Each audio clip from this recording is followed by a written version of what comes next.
The Whispers. Under the bed. Ben had never liked sleeping in his grandparents' house. Every summer, his parents would drop him off for a week and he'd try to make the best of it. But his room, the small guest room on the second floor, always felt wrong. The shadows in there seemed darker, thicker somehow, and every night as he lay in bed, he'd hear faint whispers coming from somewhere below. He tried to tell his grandparents, but they just laughed it off. Old houses creak and groan, they'd say. But he knew this wasn't just creaking. The whispers were faint but constant, barely audible voices that seemed to be coming from right under his bed. One night he decided he'd had enough.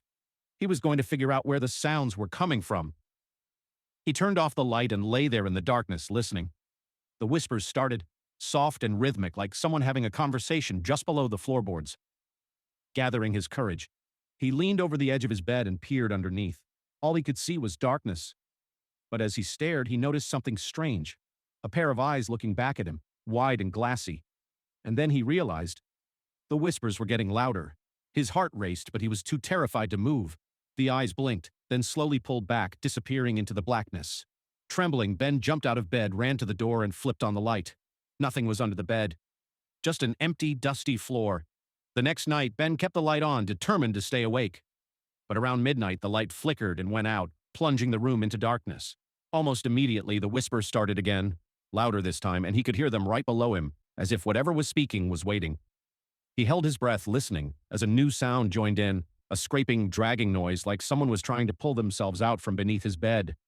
He pulled the blanket over his head, trying to block it out, but the whispers grew louder and the dragging sound got closer, until it was right next to his bed. Then, he felt it.